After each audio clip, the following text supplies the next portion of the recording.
Hi, I'm Juliet, I am a history lecturer, and welcome back to my series, A History of Witchcraft and Magic in Europe. I have now reached the episode I have been promising since I started this series, which is about the European witch trials. But a quick warning going in, this is not nice. Pretty grim stuff in here in this episode. And also a discussion of infant death and infant mortality.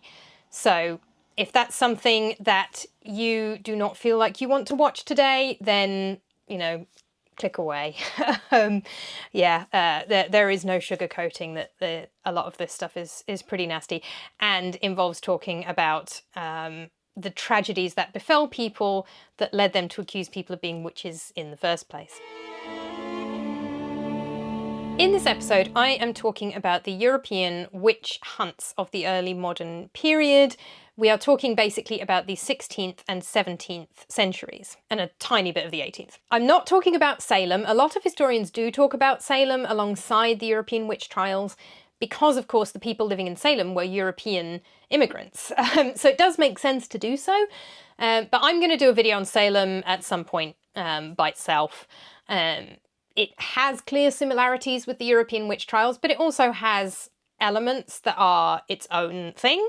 The people living in Salem were emigrants to a new country. They were in a different landscape. They were isolated in some ways. They had different influences coming in. So it's not quite the same. Not that any of them are the same as each other, but it's a slightly different situation to the people still living in their homeland, what had been their homeland for as long as they knew anything about it in Europe. And I also want to say first and foremost that more than anything else, these are complicated. So often when you see online discourse about the witch trials, and not just online, but historians discourse about the witch trials, they will be talking as if there's like one answer, like this is what the witch trials were about, this is what they were this, they were this, they were this. It's something different every time, potentially. But anybody who claims that there is a single cause, a single reason, a single pattern to the European witch trials is misinformed.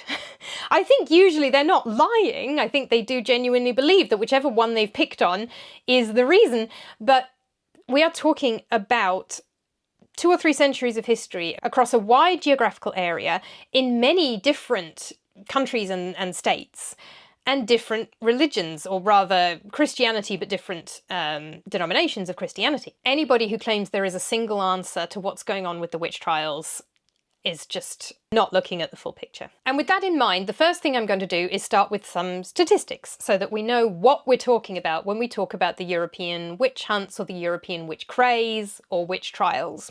All of those phrases are often used. In early modern Europe, so in the 16th, 17th and 18th centuries in Europe, around 45,000 to 65,000 people were executed for witchcraft. Overall, accused witches were roughly 80% female and 20% male.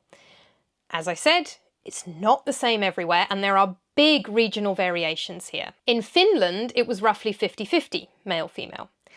In Normandy, Russia, Estonia and Iceland, men were in fact the majority of the victims. And actually Iceland, again, I'm sure I'll do a video on it by itself because it's very interesting, but we don't have time to talk about it today. In Iceland, 110 out of 120 accused witches and 21 out of 22 who were executed were men. So that is, I don't know the percentage off the top of my head, but basically in Iceland it's nearly all men who are being prosecuted for witchcraft. And it's to do with their own particular history and culture and cultural heritage and the history of witchcraft going back to the Viking Age, which of course I did an episode about a few months ago. Overall, it's 80% female, 20% male if we look at all of the witch trials in Europe combined. So it is obviously gendered, and there are, in many places, clearly aspects of misogyny going on here. But it isn't one simple explanation that fits everywhere. There are exceptions, and there are always, even in Iceland, where it's nearly all men, it's never exclusively male or female being persecuted. A slight majority of accused witches were over 50, and a very slight majority of female accused witches were unmarried, either single or widowed. So that's the kind of stereotype of the victim of the witch hunts, is an old woman living alone, single or widowed, without kind of family to protect her, who is vulnerable, and who fits the stereotype of the witch. And there is that a slight majority of victims do fall under that category, but only a slight majority, so there are plenty of others who don't. The most intense period of witch hunting in Europe was between 1560 and 1630. Again, that's the most intense period. That's not the only period when these witch hunts happened, and we'll look at examples from outside of those years, but that's when the worst of it happens. 75% of prosecutions took place in Germany, France, Switzerland, and the Low Countries, so that's the Netherlands and Belgium and Luxembourg. Witch hunts and witch trials took place in both Catholic and Protestant areas and were conducted by both Catholic and Protestant people. Again, there is no single explanation, and it is not accurate to just say it was the Catholic Church. Now, in many cases, it was the Catholic Church doing it. In fact, in a slight majority of cases, it was Catholics who were both the victims and the prosecutors. But there were many witch hunts and witch trials in Protestant areas as well, and carried out by Protestants. And again, there's regional variation, because Europe is a big place. So in southwestern Germany, more witches were executed by Catholic authorities, but in Switzerland, more witches were executed by Protestant authorities. The most intense prosecutions took place in Catholic Cologne and Westphalia, with about 2,000 recorded cases, but thousands were executed by Protestants of various denominations as well. There were slight differences in the ways Catholics and Protestants approached the idea of witchcraft. Catholic demonologists, inquisitors, and prosecutors were more likely to focus on the idea of the witches' Sabbath, which is the idea that witches are gathering together in huge meetings and getting up to all sorts of activities at said meetings, possibly flying there on a broomstick, all that kind of thing. This may have its roots in the Benandanti, who are a real group, but who weren't doing any of that, and who I talked about in the previous episode in this series, so do go check that out to learn more about them. Protestants tended to emphasise the stereotype of the female witch a bit more. Again, not specific to Protestants. One of the most famous people who emphasised the femininity of witchcraft was Kramer, who was Catholic. But overall, there's an emphasis on that stereotype of the elderly, single female witch. Comes up a bit more in the Protestant context, largely because the witch's Sabbath was not thought to be exclusively female. It might be thought to be primarily female, but it was not considered an exclusively female event, so men could be accused as well, whereas individuals are more likely to be women. One of the ideas behind witch hunts across Protestant and Catholic contexts was a line from Exodus in the Bible, which had been translated into English as "Thou shalt not suffer a witch to live." Obviously, English is not the only language spoken in Europe.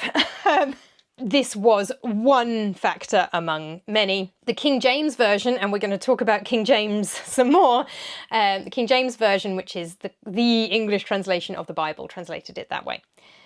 Martin Luther's translation of the Hebrew into German specified female sorcerers, while Catholic translations tended to say sorcerers, which could be either gender. So that's again part of the reason for an emphasis on women as witches in Protestant contexts, because they're using Luther's translation into German of this passage.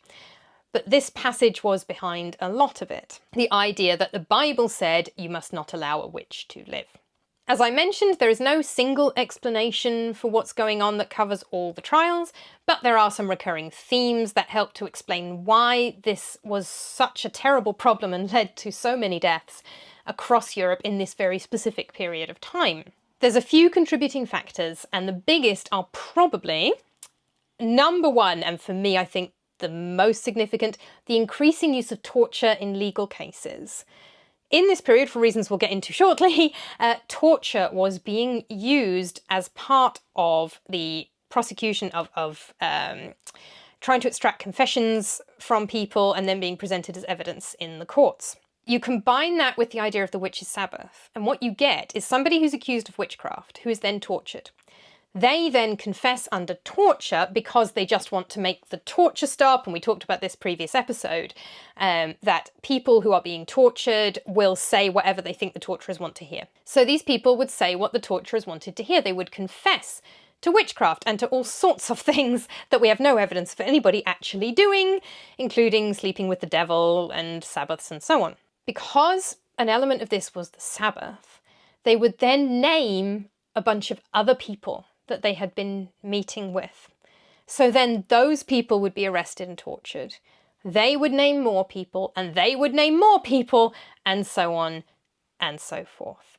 And that, for me, personally, I would say is probably the single biggest contributing factor to the scale of the witch hunts. Because people being accused of witchcraft goes back to at least ancient Rome, and I'm sure before that, and we've talked about some trials for witchcraft in earlier periods in previous episodes. What's different about this period is the scale, the sheer numbers of people, and these witch crazes where so many people are being arrested and executed for witchcraft, all in a short space of time in one area.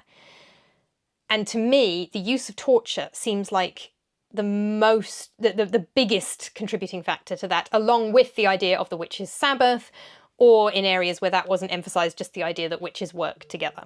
The idea of the witches' Sabbath itself and the stereotype of the female witch, which were becoming more and more popular in people's mindsets, are also contributing factors. And we looked at the development of some of those ideas in the episode on medieval magic and witchcraft. There are various localised economic or religious tensions. This is the period of the Reformation. We are looking at the period where Protestantism comes into existence. We're looking at the period where Martin Luther puts up his 95 Theses, and Lutheranism and Calvinism come into existence. And in the same century in England, Henry VIII starts the Church of England because he wants a divorce. So this is a period of huge religious change, and then in other areas which stayed Catholic, of resistance to that religious change. So various religious tensions and also just local political tensions are factors. There was a little ice age in the early modern period. That then had an impact on climate, which had an impact on the availability of food.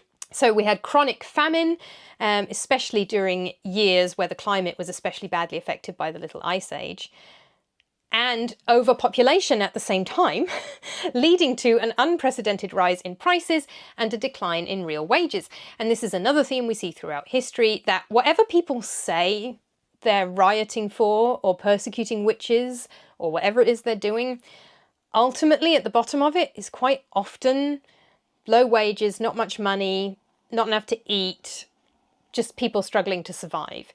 And that struggle gets blamed on somebody, and the tensions come out, and violence is frequently the result. There were also periodic outbreaks of plague and pestilence in various areas. Extraordinarily high levels of infant mortality. Now, this to me is another major factor. So infant mortality and indeed maternal mortality are much higher in pre-industrial societies than they are in the industrialised Western world, for a whole bunch of medical reasons. I'm not going to go into masses of detail on them all now. I have slides if anybody's interested. I have taught classes on this. So infant mortality is higher than it is now, as are rates of stillbirth. So particularly stillbirth and what we used to call cot death in the UK, sudden infant death syndrome. Those still happen now, but they were at very high rates in the early modern period. So people are losing their children, and people feel just as strongly about that then as they do now. I think sometimes we like to think that people didn't get as attached to their children because of how high the rates of infant mortality were, but honestly, it's just not true. If you look at the evidence, they are just as grief-stricken as we are now by the loss of their children. Basically, nobody can explain, we still can't explain stillbirth and SIDS. We still don't know why it happens.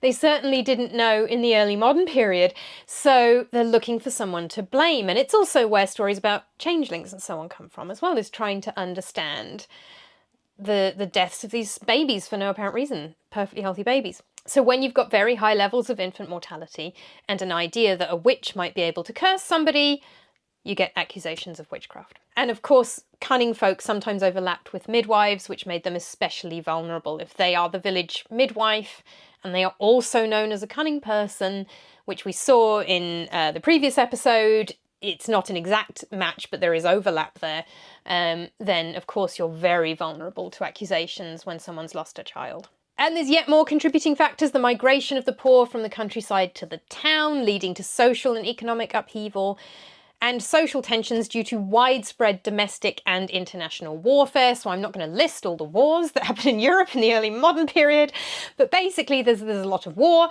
And again, war, like famine and like economic problems, is one of those things that brings out the worst in people, and people are looking for someone to blame. They're angry, they're hurting, and they end up scapegoating somebody. Some of the medieval roots of the idea of the evil witch and of the use of torture had come via the Roman Catholic Church's Inquisition. The Inquisition was a group of institutions and judicial procedures within the Catholic Church in the late medieval and early modern period. It was intended to combat heresy, apostasy, that's people who are Christian and who then stop being Christian, blasphemy, witchcraft, and anything else the Church considered deviant. The Inquisition used torture to extract confessions. The majority of the sentences handed out by the Inquisition themselves were penances of various kinds, but convictions of heresy were then handed over to secular courts and could lead to life imprisonment or execution. The Inquisition had started out in 12th century France, but then it spread to Italy, and in the Reformation we got the Roman, Portuguese, and most famously Spanish Inquisitions. Spanish one being the most famous, partly thanks to Monty Python. A lot of witch hunts, as I mentioned, were Protestant, but this was part of the development that led to them, and obviously the Inquisition carried out quite a few witch hunts in Catholic areas. But the Church was not usually, in most places, the place that was actually convicting people of witchcraft. Again, laws vary across Europe. But in most cases, the Church does not usually have the power to execute somebody. They are usually able to hand down smaller sentences or religious penances. But it's the secular law that has to actually execute somebody for witchcraft. And it was during this period that a number of European countries made witchcraft illegal under secular laws. For example, the English statutes of 1542, 1563 and 1604, a Scottish Act of 1563, royal edicts or ordinances like the law passed by King Christian IV of Denmark in 1617, and law codes including laws against witchcraft, like the Constitutio Criminalis Carolina, published by the Holy Roman Emperor Charles V in 1532. Some places defined witchcraft as making a pact with the devil or with demons, and was therefore a form of heresy. Others focused on witchcraft as the practice of maleficium, harmful magic. Jurisdictions that defined witchcraft as diabolism, as making pacts with the devil, worshipping the devil, etc., tended to see more intense prosecutions, mainly because it was thought of as a collective crime and associated with the Sabbath and that kind of idea, in which witches allegedly gathered to worship the devil at the Sabbath. This led to intense persecutions in places like Denmark, Sweden and Saxony. On the other hand, 95% of English trials dealt exclusively with maleficia, that is, harmful magic, harming people, murder, robbery, whatever, through magical means. Although the 1604 Act did make it a capital offence to invoke evil spirits or commune with familiars. You might have heard it said that witches weren't burned, they were hanged, or you might have just heard the general statement that witches were burned. Both are true. Basically, whether a convicted witch was hanged or burned depended on several factors, including the nature of the crime according to the law in that place. So this depends on where you are, what the law is, where you happen to live, and the nature of the crime you've been accused of. So heresy is more often punished with burning, whereas crimes like murder, if you've been convicted of murder by witchcraft, you're more likely to be hanged. Secular witchcraft laws often made the penalty for witchcraft hanging. But if you were found guilty of something considered heresy, or there's some other crimes as well, we'll see an example later on, then you might be burned. So both punishments were used in different cases. David L. Jones has summed up the process of prosecuting a witch in England in 5 stages. 1, there has to be belief in witchcraft. You have to have people who believe that witchcraft is the source of their problems, whatever the problem is. 2, there's usually an immediate quarrel or dispute among villagers or the urban poor, whoever is bringing the accusation, that is the reason that they think the witch is this person. Jones notes that he is not aware of any cases in which two landowners or wealthy merchants accused each other in England. That doesn't mean there aren't any, and it doesn't mean there aren't any cases in the rest of Europe. We saw in the medieval period you could get political accusations of witchcraft, and those do refer to members of the wealthier classes, but the majority tend to be the poorer people, although the majority of people were poorer too. 3, the local authorities have to decide to take up the case. In England, usually the local justice of the peace, who would be the lord of the manor, along with the local clergyman. In England, there's then a 4th step where the case has to go forward to the assizes or sessions of the peace. Assizes are courts which hear various cases, particularly serious crimes. And 5, a jury had to convict the accused and the sentence had to be carried out. Again, details vary across Europe, that is English law specifically. The assizes certainly is a specifically English thing, but the basic need for belief, an accusation, and prosecution by a secular authority holds true for most cases across Europe.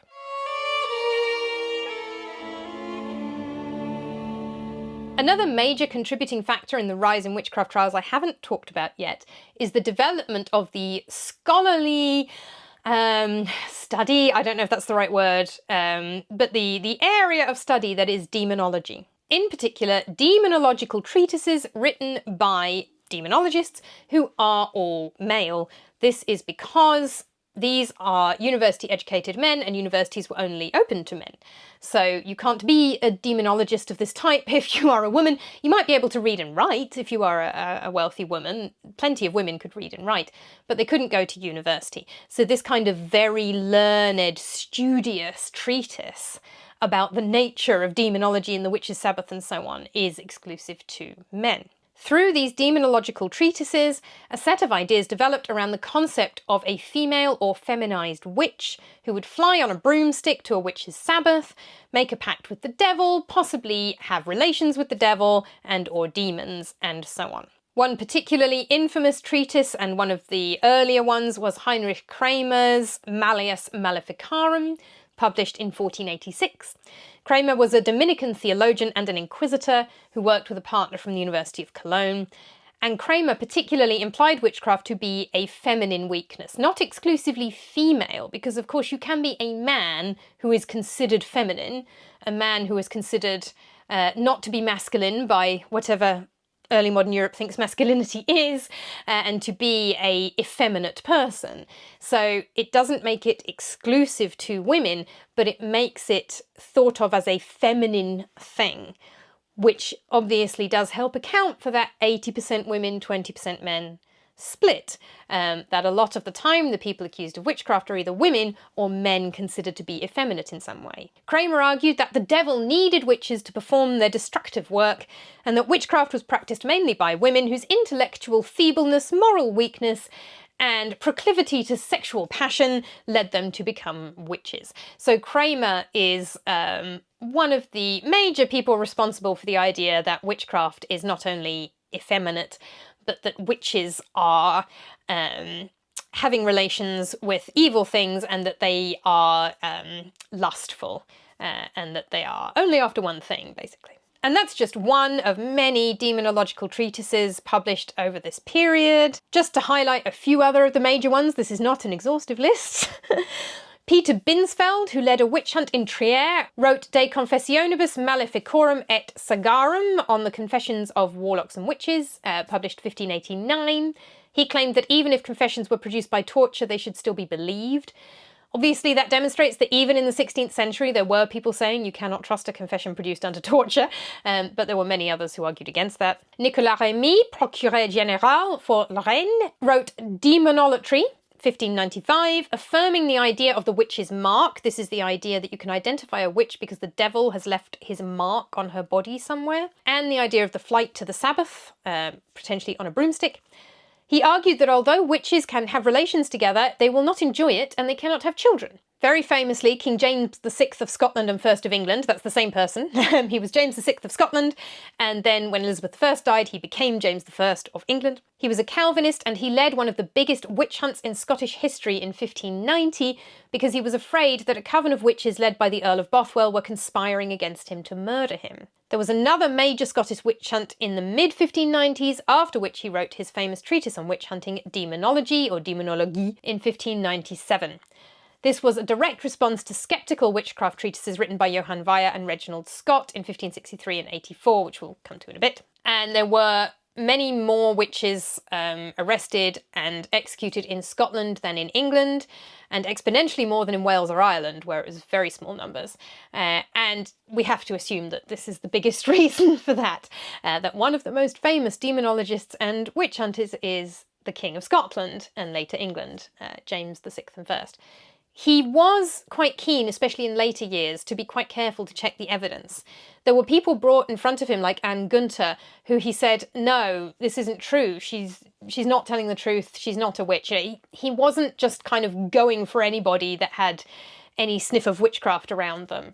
But he was clearly responsible for some of the major Scottish and possibly English witch hunts as well. Martín del Rio, a Spanish Jesuit theologian, wrote Disquisitiones Magicae, Investigations into Magic, between 1599 and 1600. This actually displaced the earlier Malleus Maleficarum by Kramer as the most authoritative Catholic treatise on witchcraft, and insisted the power of witches to perform maleficia can only come through a pact made with the devil. So there he is insisting that witchcraft is inherently diabolical, and therefore inherently heretical. Whereas some other understandings of witchcraft might assume that you could perform maleficia without necessarily making a pact with the devil, and certainly earlier conceptions of witchcraft, you don't have to make a pact with the devil to perform any kind of witchcraft, including maleficia. That is very much an early modern idea, and there really isn't any evidence, as we talked about in the previous episode, of it actually happening. Henri Bouguer, a judge in Burgundy, wrote Discours des Sorciers, a discourse on witches, in 1590, discussing both male and female witches having relations with the devil.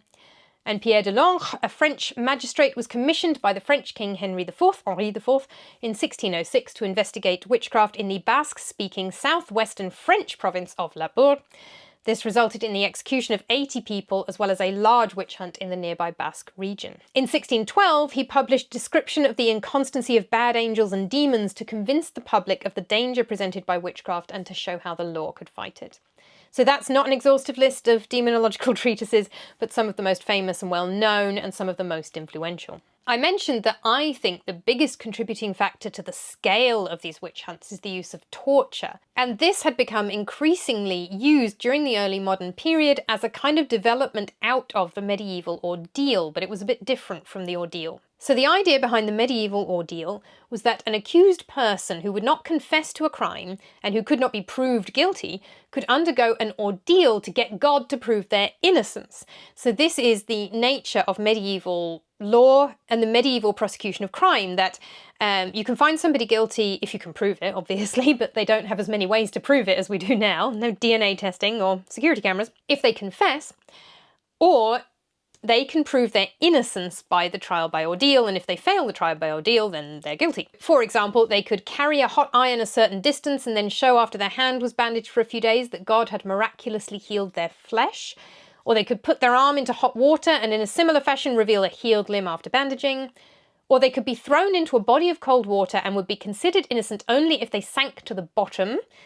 That, of course, is frequently used as the swimming test for witches. Or they could be asked to swallow a morsel in one gulp without choking. And of course, the other option was the well-known trial by combat, where you or your champion could fight a duel.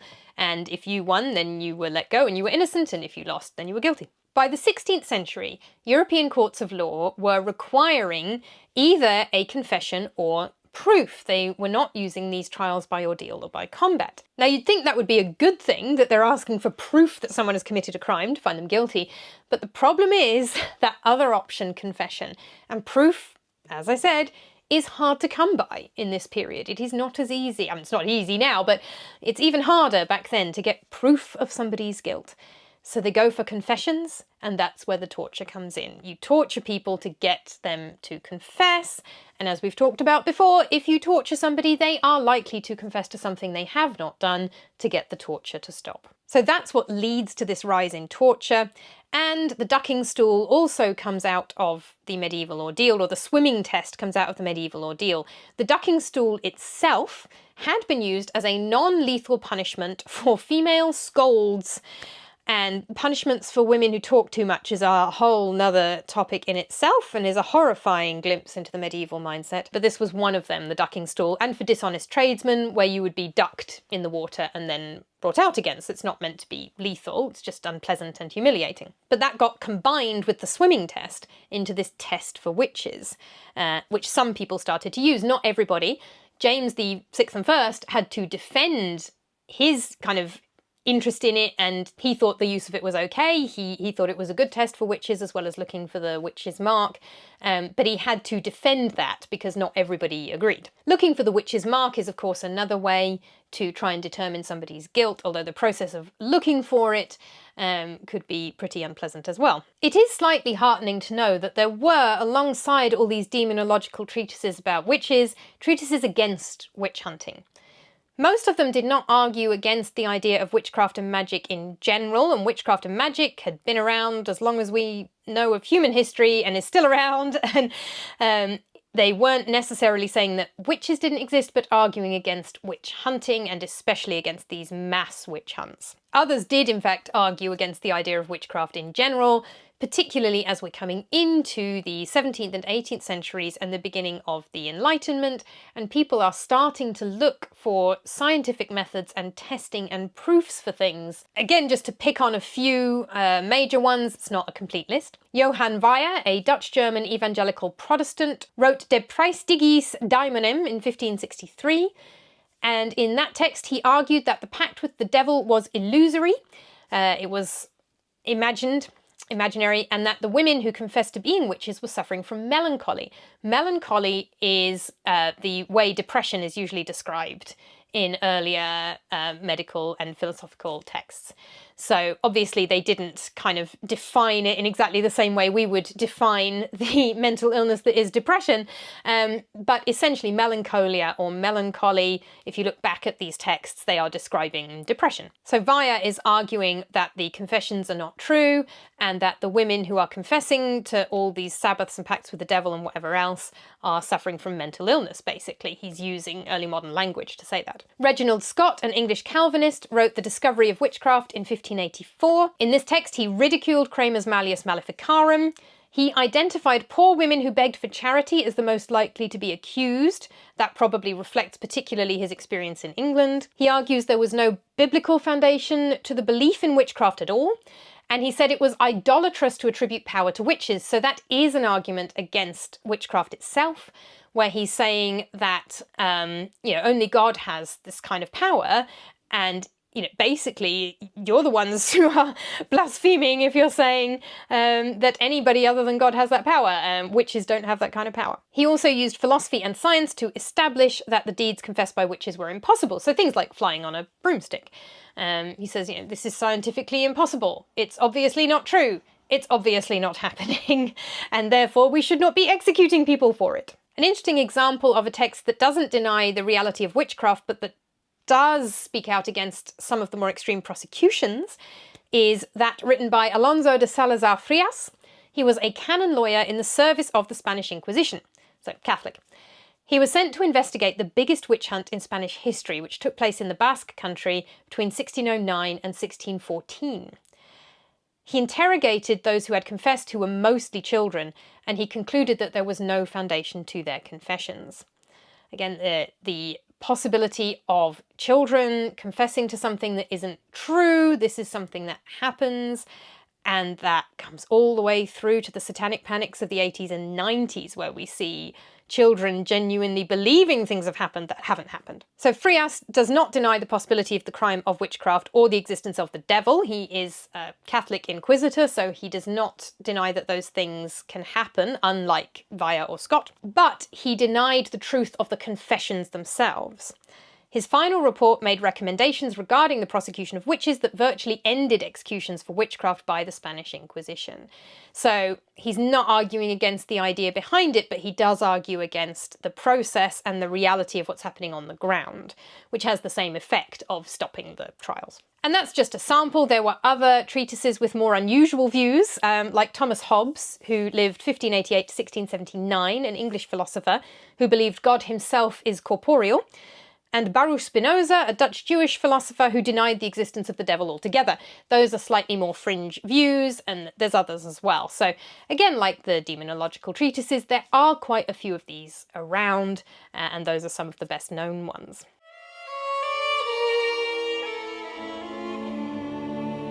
Because these trials are so varied and happen across such a huge area and such a long period of time, I want to kind of finish off, before I briefly cover the end of the trials, with a case study of one in particular.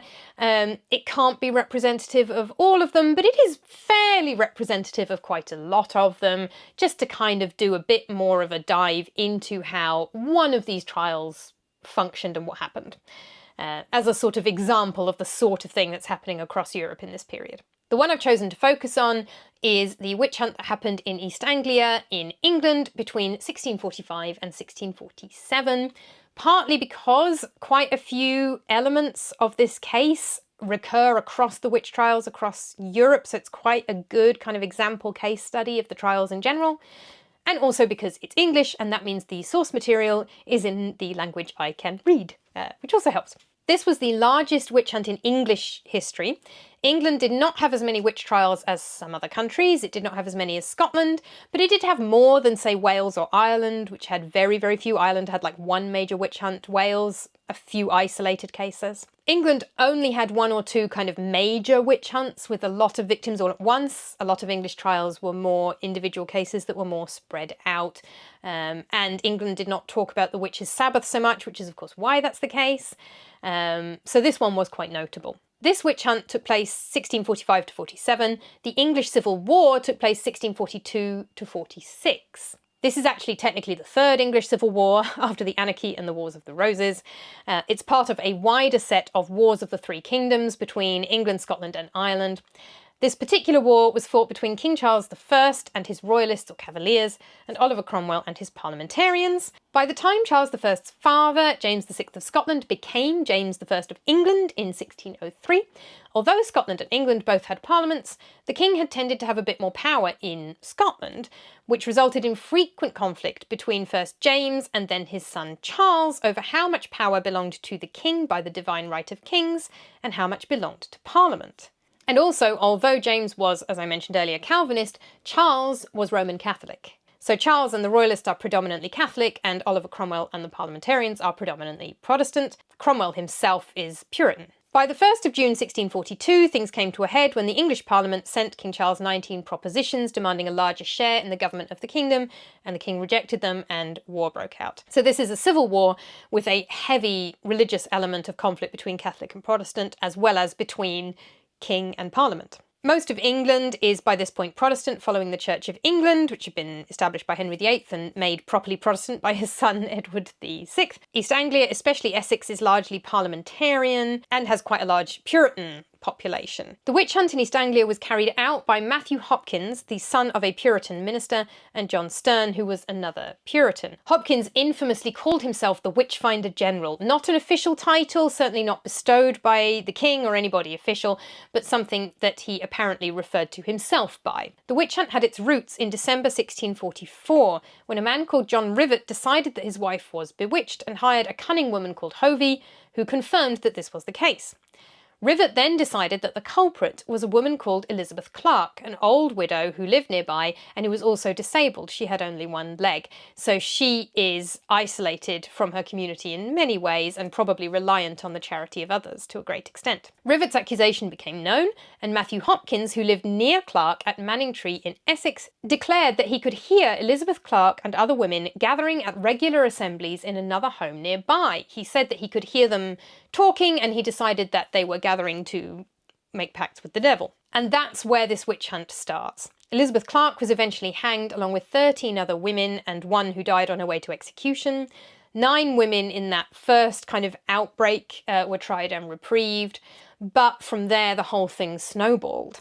Although the first prosecutions took place in Essex, they spread to Suffolk, Norfolk, Huntingdonshire, Northamptonshire, Bedfordshire, Cambridgeshire and the Isle of Ely.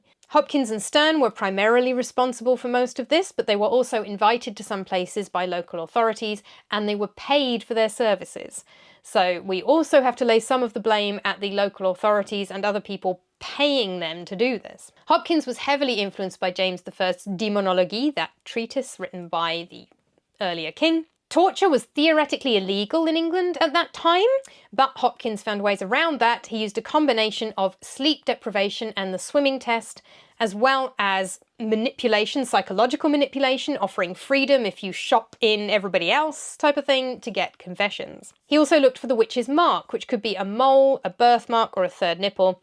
And witch prickers would prick the suspect with knives and needles looking for marks. So that can form part of this torture that isn't technically torture as well. If you're getting constantly pricked with knives, there's an element of torture to that too. The actual searching of women's bodies for a witch's mark was carried out by juries of matrons, who were also responsible for investigating suspected plague deaths, for investigating murder victims, particularly female murder victims, investigating infanticidal mothers, and prisoners pleading pregnancy, so female prisoners who said they could not be executed because they were pregnant. They would investigate them. The suspects often produced confessions that they had performed maleficia with the help of demon familiars and/or had relations with imps or demons, and some confessed to weather magic as well, so things like causing storms at sea.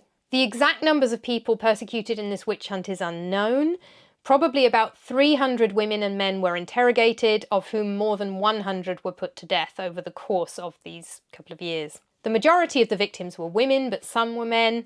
For example, John Lowes, the 80-year-old vicar of Brandeston, who held small c conservative religious views, which might be why his mostly Puritan congregation turned against him. Most were hanged, but a small number were burned. For example, Mary Lackland was burned at the stake in Ipswich because the crime she was convicted of was petty treason. It was the murder of her husband, and because her husband is her social superior, that counted as treason, and that's why she was burned. So there's an element of misogyny in there, definitely.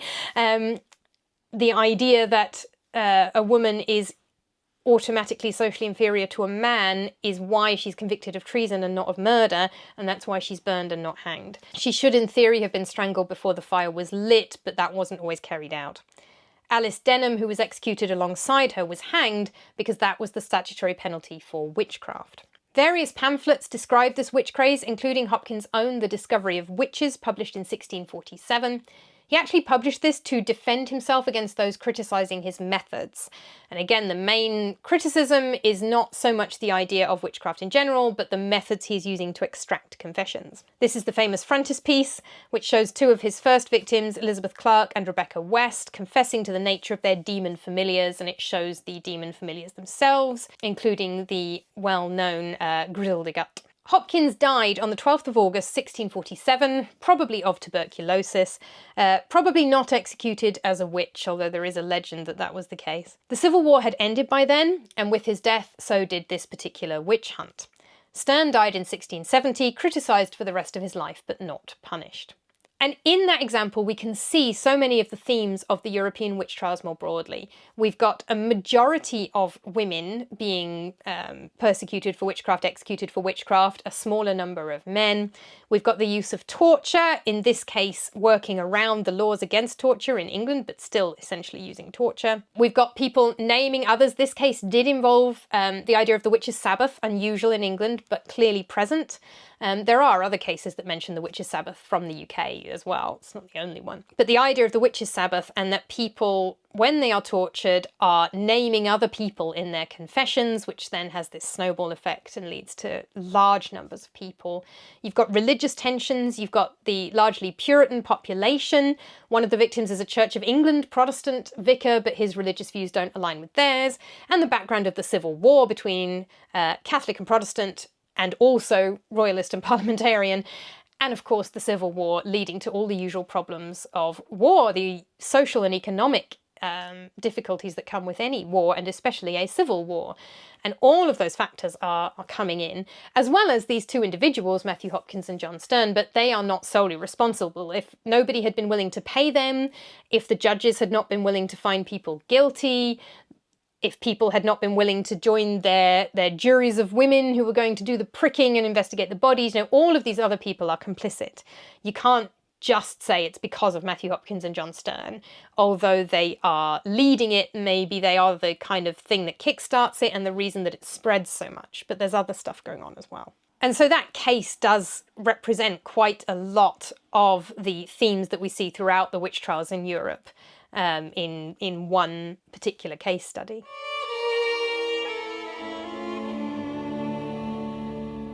Thankfully, the witch trials did eventually end. Thankfully. One of the earlier places to put a stop to the witch trials was in northern France as a result of an edict of the Parlement de Paris in 1624, and this is a good example of how this then tended to happen across Europe as well. There had been a large witch hunt in the Champagne-Ardenne area between 1587 and 88 in which hundreds of people had been executed. Village judges had been using the swimming test, the ordeal by cold water, to test for witches, even though it was illegal in France by that time.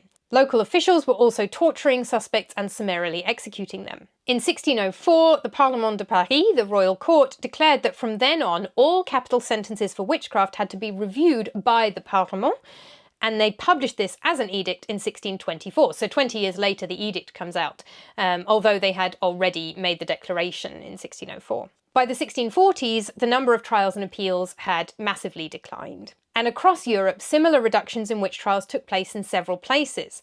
There would be a big witch hunt and many deaths. And at that point, higher or central authorities would step in to control the lower courts and reduce the executions. So a lot of the time what happens is there's a huge, terrible witch hunt, hundreds of innocent people being killed, in extreme cases thousands. And then the authorities go, this isn't good. This is not okay. Going to lead to depopulation as much as anything else. But they look at it and they go, we cannot let this keep happening. And they step in, and you end up with central legal changes that put a stop to the trials at the local level and put a stop to these large witch hunts. Again, massive geographical differences across Europe. Witchcraft trials in general peaked and then therefore came to an end later in Eastern Europe than in Western Europe. For example, in Russia and Ukraine, witchcraft trials peaked in the later half of the 17th and earlier half of the 18th century, which is later than the peak of the trials in Western Europe. And so obviously a later peak also means a later end. Another important note is that the last executions for witchcraft in any particular area are often quite a bit earlier than the last trials. So execution is not the only punishment for witchcraft. There are lots of more minor punishments that can be handed out for various offences relating to witchcraft, and were throughout this period and the medieval period and later as well. So witchcraft trials don't end when the executions do. The other thing that of course happens is over time more people are found not guilty of witchcraft as belief in witchcraft reduces. So sometimes you would have a major witch hunt that leads to the abrupt end of the prosecutions. For example, in the Dutch Republic, 64 people were burned in the last executions of witches in 1613, and then that horrified people so much that those turned out to be the last executions. In England, the process was much slower and more stop-start. The last confirmed execution of witches in England was the hanging of 3 women in Bidford in Devon in 1682. But Jane Wenham was condemned to death for witchcraft, but then her conviction set aside in 1712.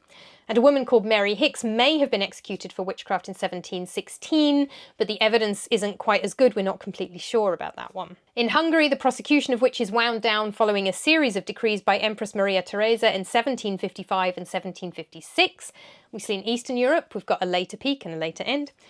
It took some time for trials to reach a definitive end, and the final execution for witchcraft in Hungary took place in 1777. A law issued in Poland in 1775 prohibited the prosecution of witches, and that's, again, unusual in not just putting a stop to the trials, but actually making it illegal to prosecute someone for witchcraft. And that does not happen everywhere. It happens in Poland, it happens in Vienna, but very much not in other parts of Europe. Russian Empress Elizabeth abolished the death penalty for witchcraft in 1744, just after the last known execution had taken place, But she also increased the prosecution of witchcraft as a serious crime, just not with the death penalty. Her successor, Catherine the Great, redefined witchcraft as a crime deriving from ignorance, superstition, and fraud. So that's where you then get the reduction of belief in witchcraft. Catherine the Great says witchcraft is not a thing, therefore you cannot be prosecuted for it. You can be prosecuted for fraud, and that will incur less severe penalties. But lower courts continued to hear cases until the late 1860s in Russia. One of the last people, again, the evidence is a bit iffy, so there are a few people who might or may not have been the last, but one of the last people to be executed for witchcraft in Europe was Anna Goldie, who was beheaded in Switzerland in 1782. That was the punishment for witchcraft there at that time. The last trial for witchcraft in the UK happened in the 20th century. It did not incur the death penalty. It did incur a punishment for being found guilty, and I will cover that at the end of this series. Like the beginning of the witch trials, there are lots of different reasons and contributing factors that come into the end of the witch trials. There isn't one specific reason, there isn't one thing. Overriding reasons, just sheer horror at what's happening, and reduction in the use of torture, as well as a decline in belief in witchcraft, which is a factor. It's not the only factor, but it is a factor that judges and juries are less inclined to believe, particularly diabolical witchcraft, deals with the devil and witches' sabbaths and flying on broomsticks and so on. They are becoming less inclined to believe that that is possible, partly because no one is doing it. I mean, no one's flying on broomsticks, obviously, but witches' sabbaths are also, as we saw in the previous episode, not a thing. So people do over time become aware of that. And that's part of wider changes in philosophy and theology. You get a reduction in demonology, a reduction in belief in the witches' sabbath and deals with the devil. Local illegal acts against witches did continue long after the trials, but they weren't legal or sanctioned anymore. So there are still plenty of people who do believe in the reality of witchcraft, but it is no longer legal to prosecute people for that. And the particular ideas around the Sabbath people are stopping believing in that. Another factor was that by the late 17th century, a clerical consensus among Christian theologians had emerged that Exodus 22:18, that line that says, "Thou shalt not suffer a witch to live" in the King James Version of the Bible, did not refer to a maleficent magician who had made a pact with the devil, but to a figure identified in the original Hebrew as a poisoner or possibly a diviner. And if you go back to our episode on witchcraft in ancient Rome, you'll see that in ancient Rome, ideas about witchcraft and language around witchcraft is very closely connected with language around poisoning. And of course, a poisoner could be working without using magic at all, just using poison. And also with divination, that is very much a part of ancient magic. I do not read Hebrew, so I cannot speak to the Hebrew, but that certainly chimes with Roman history of witchcraft and magic. The demographic explosion in population had also come to an end around 1660, so some of those underlying problems are reducing. The problems of overpopulation, of famine, the Little Ice Age comes to an end. I don't know if there's a reduction in war, but some of the other economic and social problems that had marked the early modern period are lessening by kind of the 17th, 18th centuries. By the mid-18th century, European courts were spending more time on the prosecution of those who took illegal action against witches than on accused witches themselves. Or at least in Western Europe they were. As mentioned, in Eastern Europe, the peak and therefore the decline tend to be both slightly later. And that's the end of the witch trials, thank goodness. It's really grim stuff. I hope you enjoyed this episode. I don't know if enjoyed is the right word, but if you found anything in this episode interesting and informative, then please do give it a like. This is part of my series, A History of Witchcraft and Magic in Europe. I think I am probably going to do 2 more episodes, unless something springs to mind that I want to do outside of those. But this is my current plan, is that there will be 2 more episodes in this series. The next episode will look at witchcraft and magic in Europe in the 19th century. So I'll have a look at seances, I'll have a look at the continuing popular magic that hasn't really changed all that much over the centuries and is still going on in the 19th century, and the history of witchcraft and magic more broadly in the 19th century in Europe. And I will probably finish with the early 20th century, so specifically the first half of the 20th century, largely because the mid-20th century kind of brings the birth of modern witchcraft. Modern witchcraft practices have their roots in all sorts of historical things, but the way that witchcraft is understood and practiced today more or less has its roots in the mid-20th century, and I'm not a practicing witch. I don't practice witchcraft. I'm not a practitioner of witchcraft or magic. I'm actually a Roman Catholic who goes to a Church of England church. So I don't really feel qualified to talk about current modern witchcraft. I think it's much better if practitioners who know what they're talking about talk about that. So I will kind of cover the first half of the 20th century and the beginnings of modern witchcraft. And that's where I'll stop, rather than trying to speak for modern practitioners of witchcraft. So that's the plan. Episodes come out every 4 weeks. So that'll be 4 weeks from today, the episode on the 19th century, and 8 weeks from today, the episode on the 20th century. And that will conclude the series. Subscribe to my channel for myth, legend, folklore, ghost stories, and weird and wonderful history in general. And until next time, which will hopefully be a slightly less grim and depressing episode, bye! You are the goodest girl. Lay down. Good girl. Oh, it's over there. High five. High five, Freya. High five. Good girl.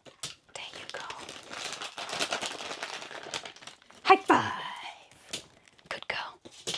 Oh, last one. Last one in the packet. All gone.